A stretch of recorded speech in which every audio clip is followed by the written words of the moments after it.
Do you want to learn how to change the speed of a clip in the Shotcut video editor in 2025? Well, that's what I'm going to show you how to do right now. So I have a clip in Shotcut. This is me in a kayak. I am paddling around here. Let's just set an endpoint and throw this into timeline. You can see right here, here I am. Now, one way to change the clip is to actually click the Properties tab, and you can see you have speed. If I set this to 2 instead, I can do a pitch compensation, and it will change the audio to try to make it so it doesn't sound high-pitched. But you can see now this is a lot faster. Look how fast those waves are going by. You know, I can change it to 3x if I want as well. And now this is 3 times faster.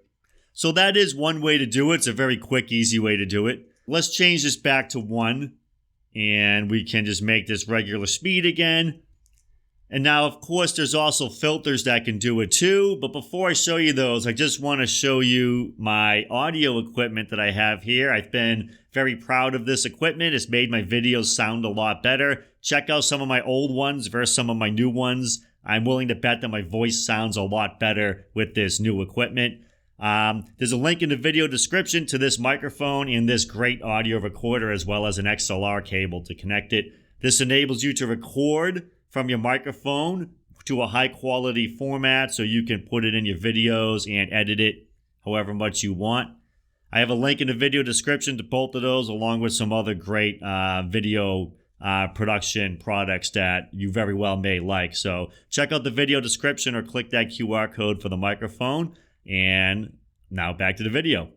You can also add filters to it as well. You just click on the clip here, click the little plus button, search for speed. You have speed, forward and reverse, or just forward. I'm going to click forward and reverse. A lot of times you'll be asked to convert the clip to a different format, and I'm just going to save it here. Sometimes Shotcut needs you to convert the clip because it won't work right with Shotcut. So if you need to convert it, just go ahead, click convert. You can select best. I just did good because I want it to be quicker. So once this is done, we'll get back to the video.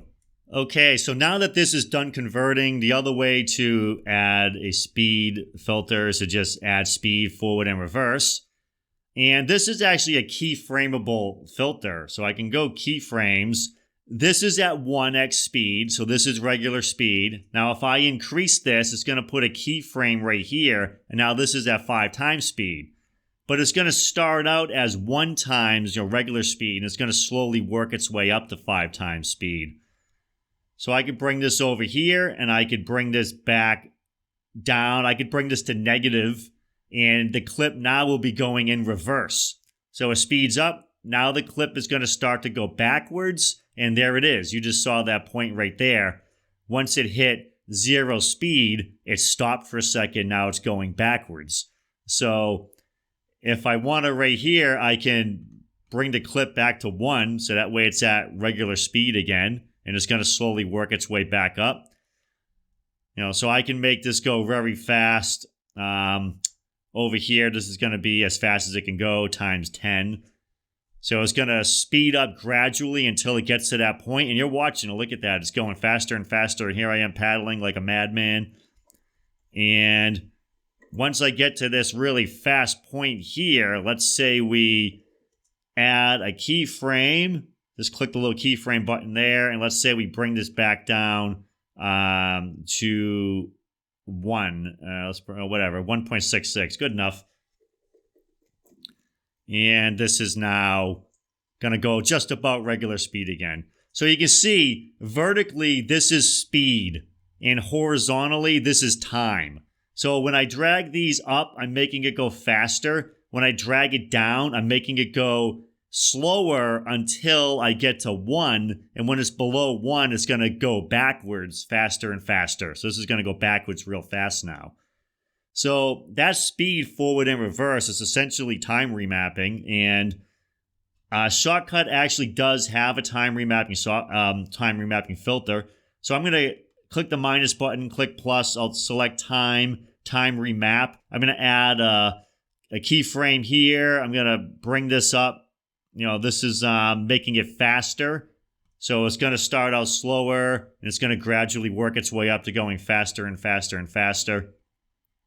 My computer can't even keep up with it. It's going so fast. And now it's going real slow right now. So you take this, add a little keyframe here. You can bring this down. It's going to go backwards. Yeah. Looks like now we're going forward really slow. So this time remapping thing, you can mess with this quite a bit. Vertically again is speed, and right and left, that's time. So if I bring this up, I'm kind of squishing the clip. So this is now the end of the clip right here. I just compressed it all into this little section here. And you're gonna see me basically get out of the beach. The clip is over. And if I stretch this out, then the clip will end at this point here. That same point where I get out of the kayak will be over there.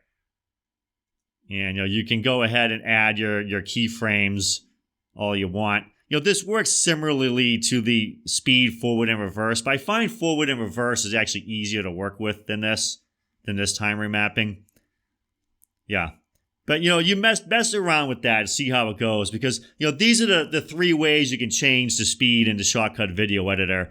Just go into the properties tab and just, do it here if you want, or use speed forward and reverse or time remapping, and you can change the speed just all you want.